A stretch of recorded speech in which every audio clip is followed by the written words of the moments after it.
But there's a big movement to make the price of psilocybin nothing. Uh, you know, I love it. That helps a lot. But I also know how business works. I know how the state works. The state wants tax revenue.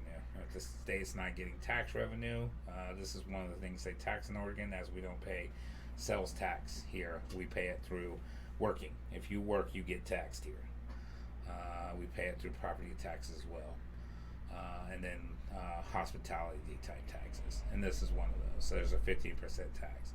But if we drop the price of psilocybin down to where it's free or almost nothing, well, then the state's not making that funds. It's not helping lowering costs, which as a business is great. I don't want a ton of competitors, but if we're really talking making it equitable, which we had to, I mean, that was literally part of our licensing structure, is to write out an equity plan, which we're changing our equity plan. Our equity plan was for every one person that came in at full price, it afforded one, and we were able to get quite a few of those services done.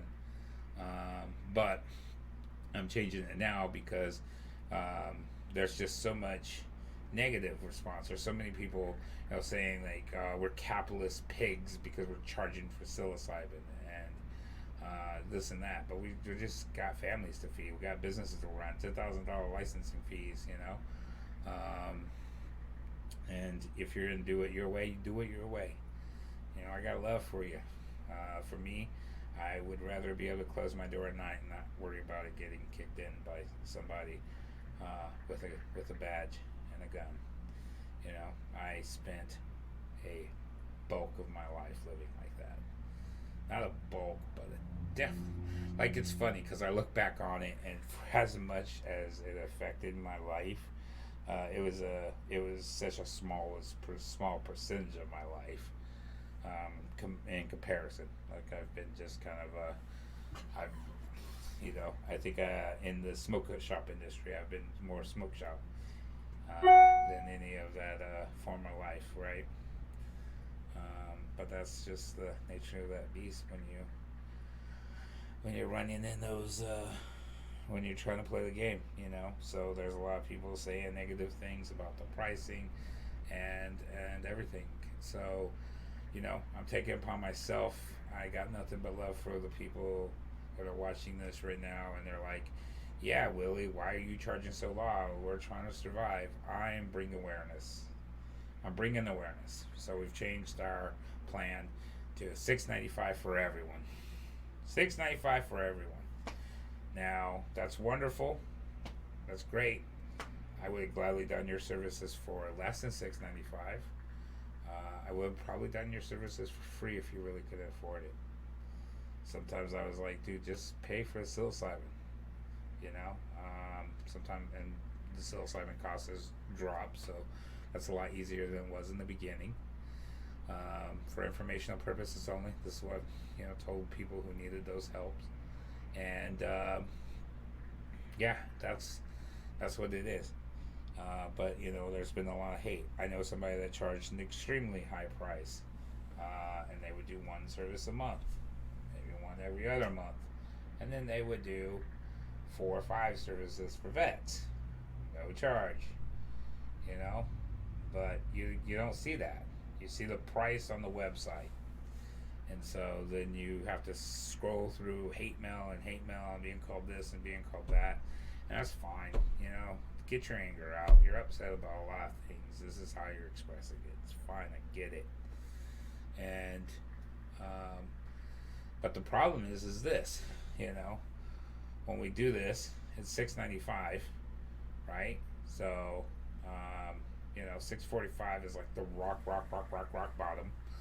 And people do want to make at least a salary to have a home and feed themselves and their families. So you can't really do rock bottom. But you got these services, and because now I'm advertising it, right, for that price. So everybody gets access to that price. The thing is there's people who can afford more. There are people who have paid more. Most of our services average like $1,200.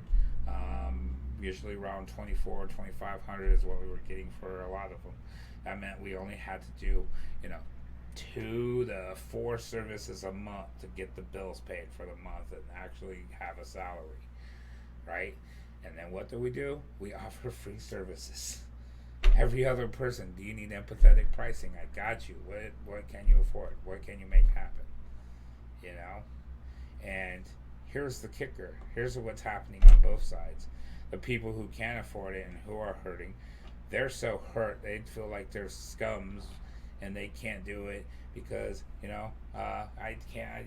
And it's bullshit. Like, I use that word because that's how I feel sometimes, right? And like, they, even though it's offered for free, they don't do it because they feel like they owe something. That they're not worthy of society, worthy of this love, worthy of being able to have these services readily available without exchange. You know, we'll talk about that in a second, but that goes way back to the beginning. Where ego and empathy got created. It was all in commerce. It was all in, hunting and then giving out food. And what was the exchange for the food? The appreciation, the later known on in English as thank you. And that appreciation, the word thank you, lost its value in exchange for capital, for money. And so people who can't afford these services usually don't end up getting them. I had a lady who gave me a money order when I specifically told them really not to, that we only do cashes, or you can pay with a credit card for your room service and everything, but you gotta bring cash for your services because we have no way of cashing it. So I had to return it to her, and it was no big deal. But every single step, I was like, it's all good. We'll still see you on Tuesday, no matter what. Oh well, it's gonna cost $45. That's fine. We'll cover the $45 if you can still pay. If not, if you can't even cash it, keep it as a memento. We don't even worry about it. This is not, it will come. We just want to help you, and through helping you, even the universe will figure it out. It'll happen. 4 or 5 emails, and every time it ended up being like a personal attack on me. Well, you needed to learn how to do better business. You need to learn how to get the bankings. You need to maybe go to a class. And at every point, it's like, okay, well, I'm in this business and the federal government regulates it. So unfortunately, there's nothing I could do about those type of things. Second, yes, banking services. We were able to get the banking services set up here in Oregon. I personally worked on this project. Okay, I personally got the people out here. I personally set up the meeting. I was the one that hosted the sponsored event that had them out there, and that's what we did. We worked on the framework. We built out the framework, and this particular person at the bank, I don't want to drop names on who's who, just in case, protect, because banks are very finicky about these things, So we set that up. They're a great person. Oh, I didn't realize that. Like, yeah. So, still your services are available. I appreciate you. Well, you need to go courses. Maybe learn how to do business. There's courses at the college. Okay, well, the wonderful person over there. I've met them through the Chamber of Commerce. They're wonderful. Unfortunately, when I went to set up to do some courses over learning payroll out here in Oregon, because it's a little bit different than a lot of other states. So I've had to figure that out, right? And they were like, that person was like, we're federally funded, so I can't enroll you in the program. But, there are some free classes, but honestly, Willie, I think it'll be a waste of your time.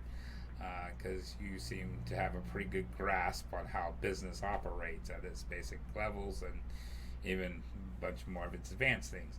I just don't have a lot of experience with payroll because that's something you do through banks, and I don't have any experience with banks. I have experience with all cash because our businesses have generally not been allowed to bank.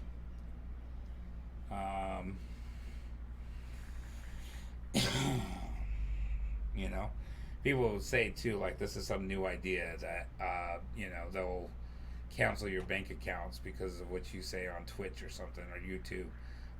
This is not a new idea. We have had this problem for a long time. It was just for cannabis users and psilocybin providers that had these issues. So you keep moving forward. You keep offering the services out there, and you keep going. But then on the other side of the spectrum, so you're offering services for $6.95, right? You start getting the wealthy people who are calling you up wanting services. Now the thing is, and I discovered this is, wealthy people are great at pretending they care, but they care about one thing only, and that is not, I'm not advocating to eat them. I'm not advocating against them. That's just their perception of the world. That's how they perceive it. So that's how they interact, and we can't be mad at that. But yeah, they tend to be a little bit more. So they'll say, so we've changed our policy. Our policy now is the $6.95. If you call and you book, I'm going to ask you if you can afford it, and if you still need empathetic pricing. Because if you do, we do have some outside sources that we could set you up with. It will take much longer than what I could have done because I was just doing the services as I can. If I do have a slot to squeeze you in and you can afford your psilocybin, we'll do that.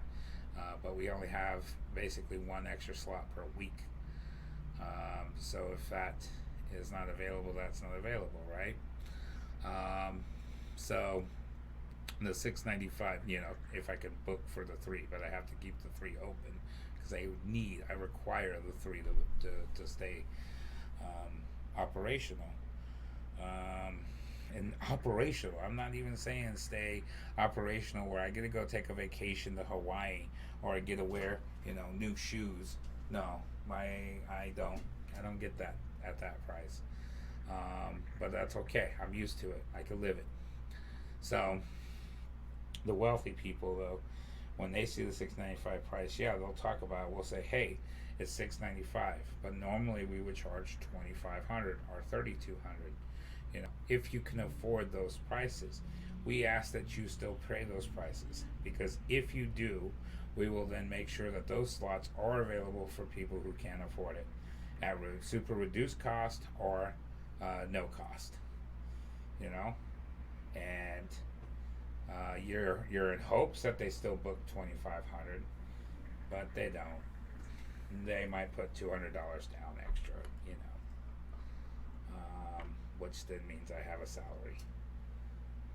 So, because I still need to somehow feed my kids. I still somehow need to pay my rent. My boys like internet. And let's be honest, the only reason we've had internet recently is because our 14-year-old went to work. Yeah. Boy, felt proud as shit that day. Oh, yeah. So proud. Because one day little Bronson was being unruly, and the rule is, you play Minecraft, but if you be fussing, you lose it real quick. Because, you don't fuss over a video game. You can cry in real life when things are hurting you. In the video game, you're rough, you're tough, you got this. You can mourn, but you gotta keep going. And so he was, okay, I want to turn off. Who has the internet? If you ain't playing with it, then I just also hear, well, not this month. I have the internet. And if I want my little brother to play, he's going to play. so I got beat that month. I couldn't say anything because, he was right. He did pay the internet that month. Like we just barely paid our water bill, Can I make money? Am I some idiot that don't know how to make money? Hell no. I could easily pop up underneath the counter, put in all my drawers a bunch of vape bars, come up real quick, pay for the license, and pay the fine if I got caught. Have 10, 15K a month just rolling in, right? And that's the cost, you cut that in half for cost of goods, so five, it's still only making like $3,000 or $4,000 a month. But that's what my rent is. My rent's 1,500, 1,600. Um, you know, it just adds up. I'm just being so real here. That's what you're just gonna get. You're gonna tune into this 30 days live stream. If you're one of my friends, I appreciate you dropping in. If you're a new friend, thank you. This is just me, just putting it all out there, putting all my stress, putting everything I've worked on, everything I've given up, all my sacrifice, what my dreams are, what I'm trying to get to, what I'm trying to achieve, and I'm just putting it out there right here. Get in the cold, hard me and smelly jammas with spaghetti, or not spaghetti, but chicken grease. Sleeping at the spot because I ain't going nowhere. Just waiting for the process. I got a couple months left before the license is up. I'll be at SciCon in October. And we're hoping to team up and work with some great people. Hopefully they can see the vision, what we've already established, and help achieve the dreams together. Because dream work makes teamwork makes the dreams work with an S. But I just gotta be careful with my time too. I'm gonna make sure not to waste my time on anybody whose conversation is specifically capitalized, just because I still don't quite understand it. I know we can make a business that can, pay out some dividends here and there. There was a lot of hope, but it's definitely a much longer battle than expected. I think if we can establish the New Age club, I think it would be beneficial. I think it would work, and I think that could be a fairly profitable thing. Um, the therapy model, I mean, like, you know, I was, yeah, yeah. There was a missing piece I didn't know moving into this, the insurance industry. The insurance industry, the therapy industry exists because of the insurance industry. The pharmaceutical industry exists because of the insurance industry. The insurance industry is the main source of all of this. It is the reason your doctor has a nice car. It is not because he makes money off of his services. It's the insurance industry that decides who, what gets paid, what got diagnosed as what's coded for what, and who gets paid. And even when I was working with therapists, we would just meet therapists that were like, I want to get involved. I want to do something. And it was just like, okay, here it is. I will offer you services. You can go ahead and offer it to your people, and you can actually make an income off of that, and that'd be great. No one could do it. There was not any, even at the 695 price. It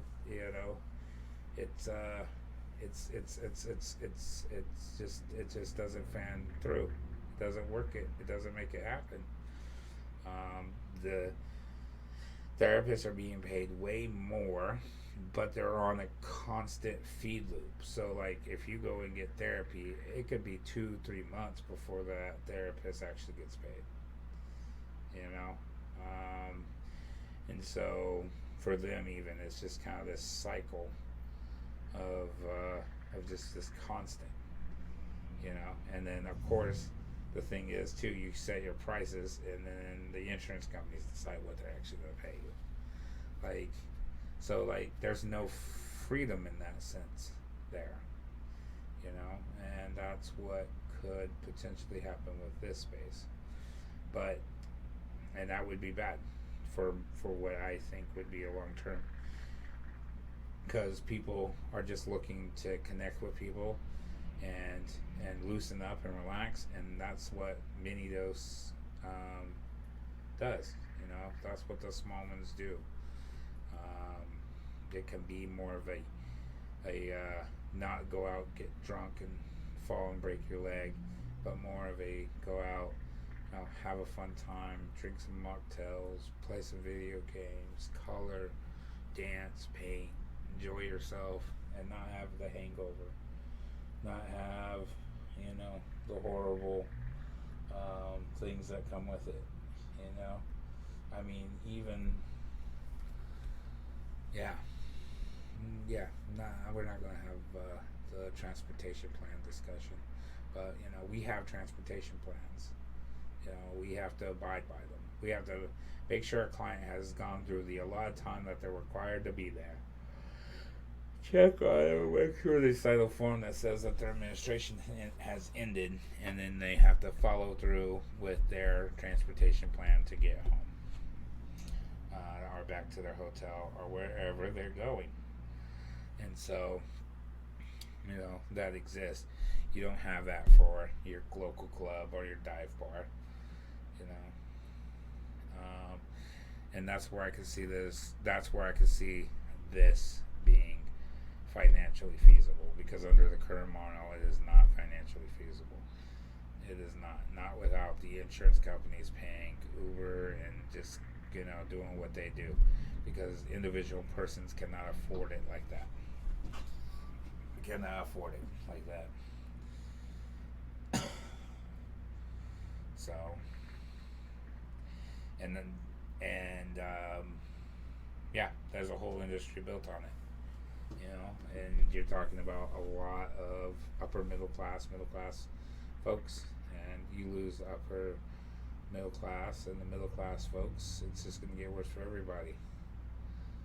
These classism is not a individuals, groups, and one group does better, so the other group does better. That's not, one group did bad, middle class did bad, so the other group is going to do way better. No. That's not how this thing works.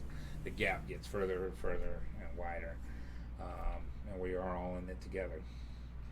There, obviously, the gap between the bottom and the top is much further, and it just widens out. It doesn't shrink. Ladders don't go up. You don't move up the social economic ladder without the social economic ladder moving down a notch or two. And we really have to change the way we work together and talk to one another and conversate and have discussions and be accepting of ideas that might not be of our own, might not be the same. And even getting down to, we do have something beautiful here. I think we've lost the way. I think we, controversial take. Ready? This is going to make a controversial take. No one's going to like it. And I've had this discussion with various people, various ethnicities, who we've had these discussions, and heck, the only reason I'm saying this discussion right now is because I was convinced by somebody that you would not think would convince me of this.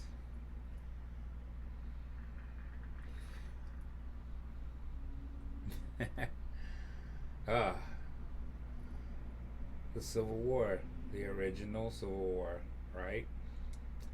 Think about it. Think about it for a second. There's a couple things that happened from the Civil War. The federal government overthrew states' rights, even though it was completely wrong, and I just want to make that be known. Completely wrong. They were fighting for the wrong idea. Okay? But at its core, the states' rights to govern themselves was kind of stripped away, and another thing was executed. It was executed, and it was called an income tax to fund the war.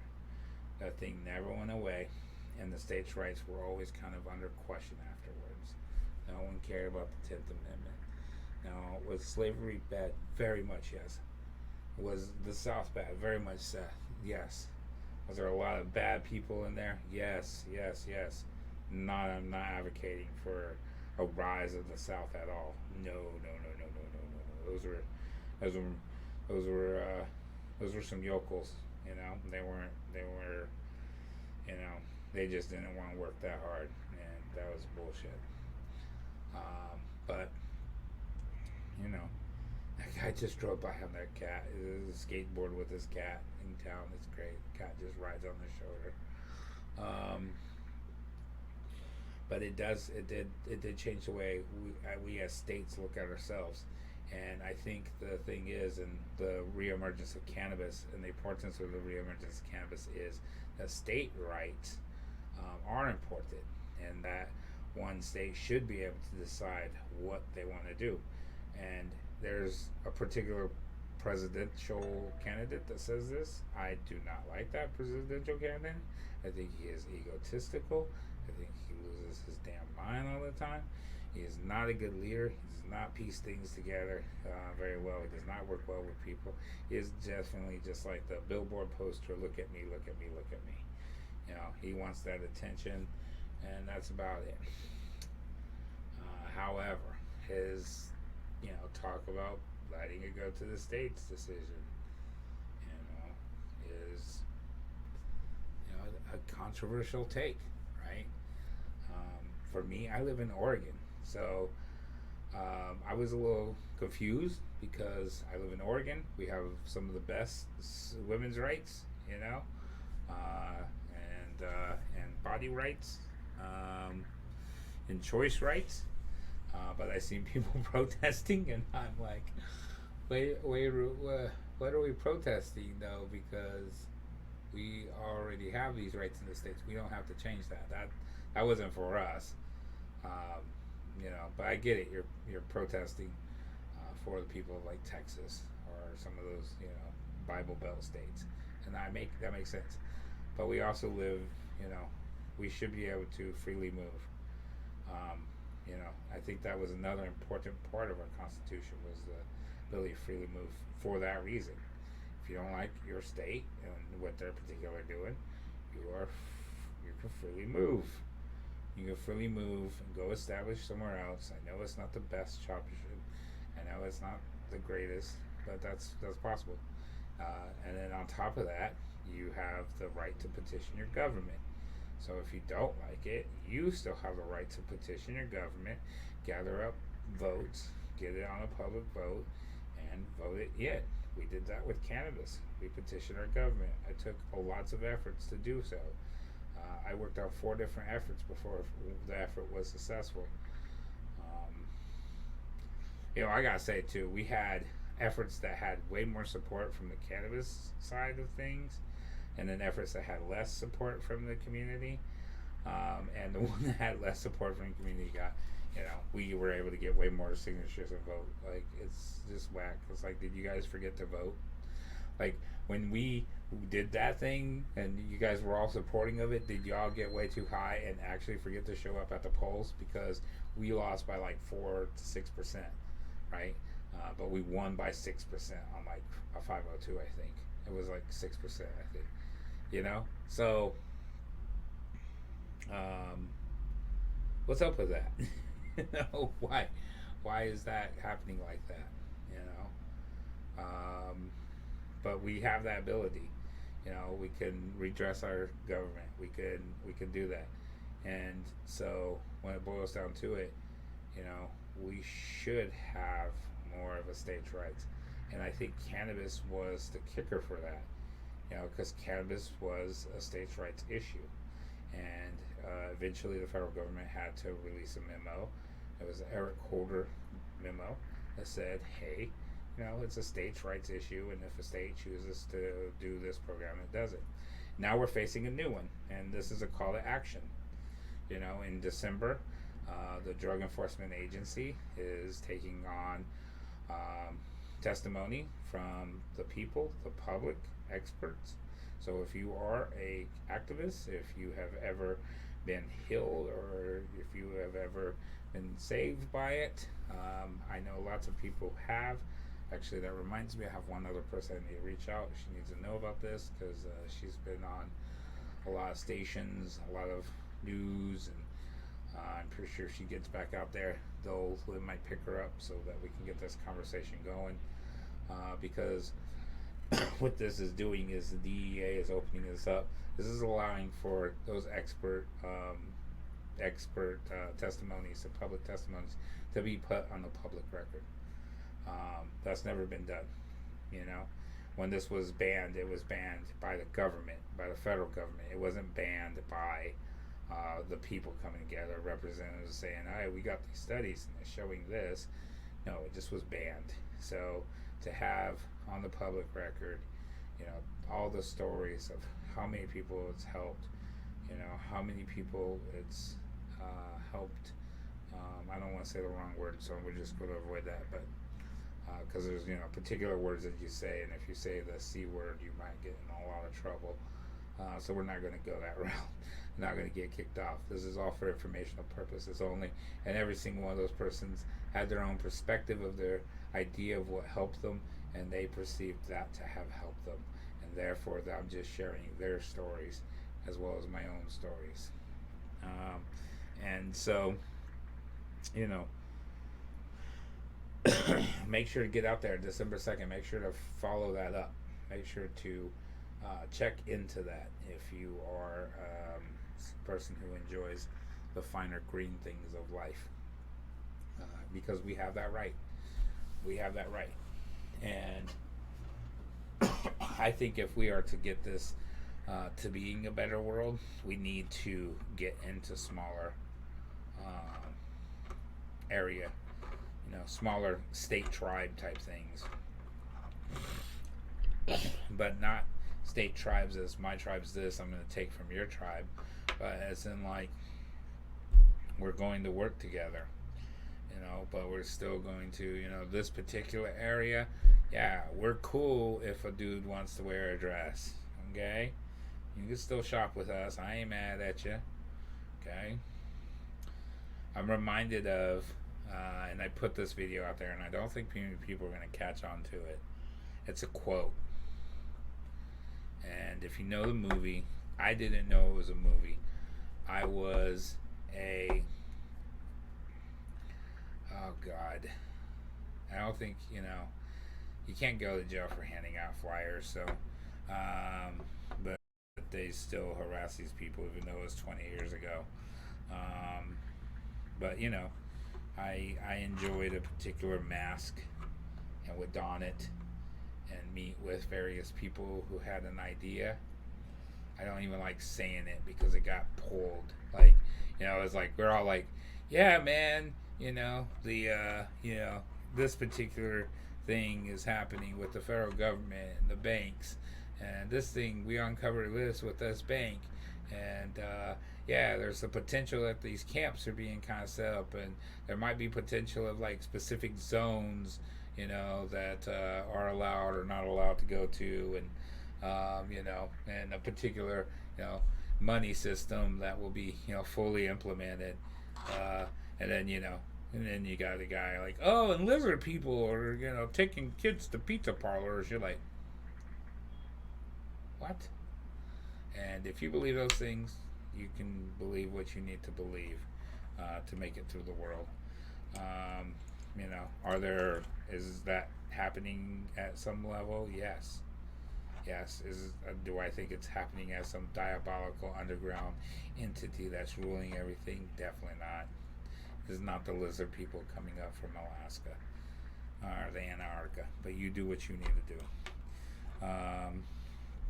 You know, so you know, this movie I love because I discovered it after, you know, I'd spent roughly 2.5 years handing out flyers, doing you know, promotions where we did like a trick or treat promotion where we were handing out flyers in solidarity with Wall Street, Occupy Wall Street, all that good stuff, and yeah. And so I loved it, and then somebody's like, oh, you have to see this movie. You know the movie? The V for Vendetta? I'm like, what? Oh, I don't know about this movie. And then I watched it, and I was blown away. I loved it. I was like, this is great. And that movie is from that quote because she finds the letter. Of course, V was feeding her the letter, but the letter was a real letter from, you know, a person that was in the psychiatric ward with him. and it was a poor woman who, was persecuted for, loving someone. And the letter ends with the phrase that, even I don't know you, I still love you. And I think that's a powerful message. We need more of that. We need to be able to say that. Even though I don't know you, I still love you. We need that. We need to be okay with that. We need to be okay with everyone's going through a struggle. Just because some poor migrant wants a better life, not to have to worry about getting shot up or robbed daily for the little bit that they get, to provide a place for maybe their kid to grow up where they're not being harassed. Yeah, man, that's okay. And even though you might want a house where you're safe and you know that when you send your kids to school, they're not going to read some book that you disapprove of. That's okay. Let those people be them. Have those feelings. Be accepting of those feelings. Make sure to go down to your local library and check on it.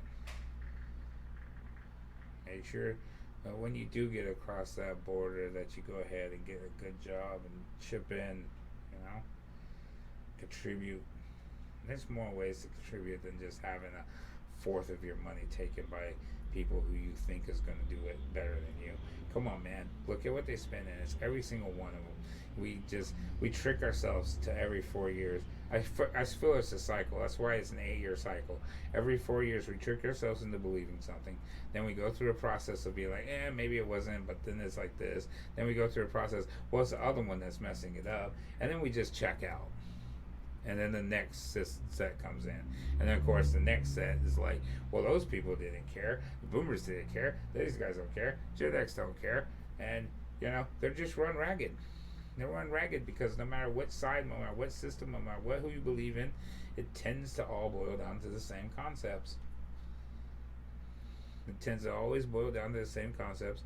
Capital rules everything. Cash rules everything around me. Cream, get the money, dollar bill, y'all. Wu-Tang, forever. You need to diversify your bonds. That's what it is. It's capital.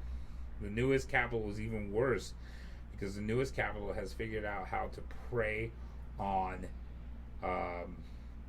capital investors, and that is just the newest thing, right? Like, that is just it is growing exponentially, and you can make a business and sell your business, right?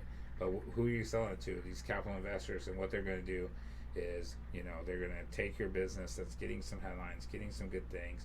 They're going to chop it all up. They're going to reduce the cost by reducing your quality. They're going to reduce the cost by reducing your workers. They're going to reduce the cost by reducing your benefits. They're going to ship jobs to different states so they could pay different amounts. It's so funny. Dutch Brothers, perfect example. Oregon-based company, IPO, Wall Street. Everybody's happy. Oregon company is going to be great. Dutch Brothers is, everybody's going to enjoy Dutch Brothers. Going to grow.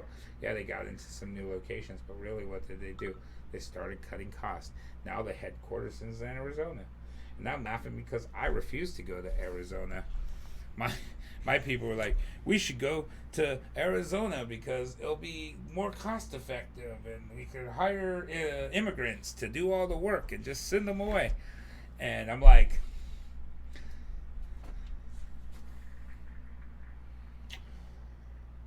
aren't you on the team that believes that immigrants are destroying the country and are like against people loving each other? You constantly tell me this, but you want to hire a bunch of immigrants because that you can pay them little and just go through them if you don't like them.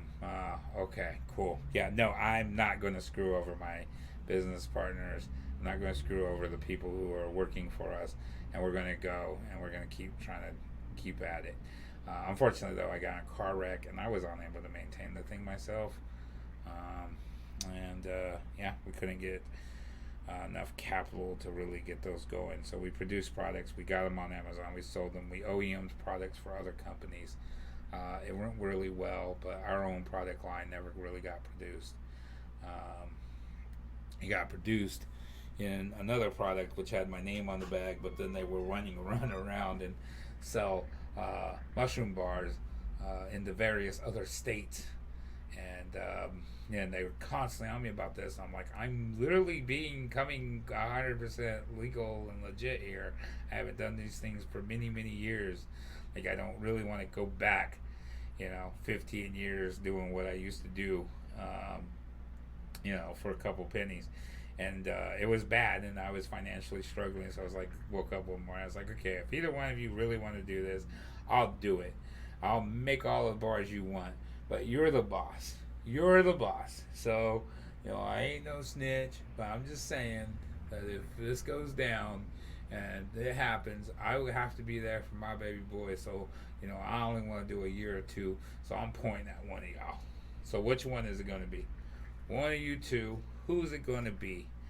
Okay, well, we got to get going. Okay, cool. Monday morning meeting. Hey, what's up? How are we doing today? Yeah, so we're not going to do the chocolate bar project. Okay. Okay, I agree. Let's not do the chocolate bar project because, yeah, it was cool when it was my head on the line, but, put your head on the line. That's not cool.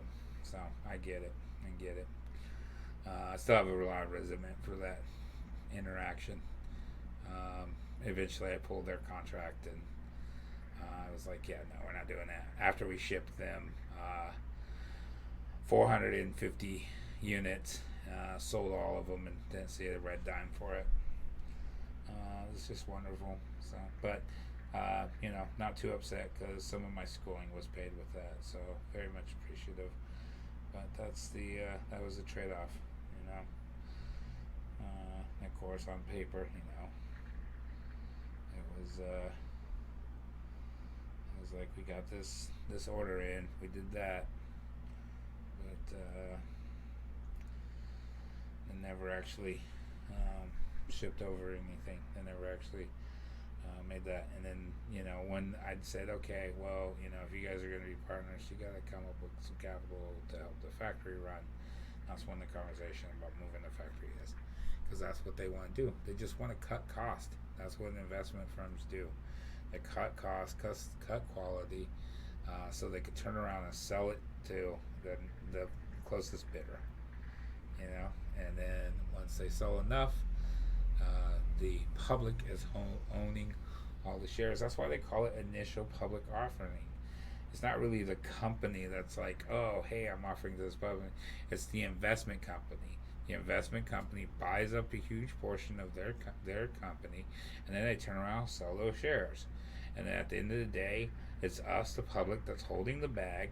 They're holding the capital, and they got enough capital to do it over and over again. They get to look like they're the best because they run around and they just keep doing this process. They show up on their yachts. Everybody bends over and says, "Ooh, please let me ride on your yacht. I'm on a boat. I want to be on a boat so bad," right? And they spin that. I've watched a millionaire, with his knife, talking about, that's a story. You'll have to rewind and find out why I told that part. I think I'm going to buy me an Audi. An Audi? Isn't that like a $60,000 car? Like, whoa. The next day pulling up an Audi, like, yo, no, that ain't going down for most of us,